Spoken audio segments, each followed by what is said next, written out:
নমস্কার সবাইকে ওয়াল ক্রিয়েটিভিটি চ্যানেলে স্বাগত জানাই। তো বেলদার পুজো কেমন হয় এবং শ্বশুরবাড়ির পুজো, ক্লিনিকের পুজো, সব কিছু আজকে কেমনভাবে কাটালাম সবটুকু শেয়ার করছি। তো চলো, ফার্স্ট পুজো শুরু হচ্ছে আমাদের ডক্টর ক্লিনিক, অর্থাৎ আমার বরের ক্লিনিকে প্রথম গণেশ পুজো সারা হয়। তো সেই পুজোটা দেখতে পাচ্ছ খুব মজার সাথে, এবং সেটা আমার নিজের প্রতিদেবী পালন করেন এবং করেন। পুজোটা সত্যি খুব ভালো লাগলো।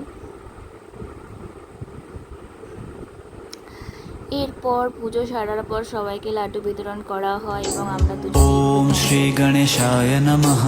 ওম শ্রী গণেশায় নমঃ। ওম শ্রী সন্ধ্যাবেলায় বাবার আমি বেরিয়ে পড়লাম ঘুরু ঘুরু করতে। বেলদার পুজো কার না ভাল লাগে বলো। তো চলো, সব থেকে পূজাকে ঘোরাবো। পরিক্রমা শুরু করলাম কেশারি মোড় থেকে। কেশারি মোড়ে দারুণ লাইটিং দিয়ে সাজিয়েছে।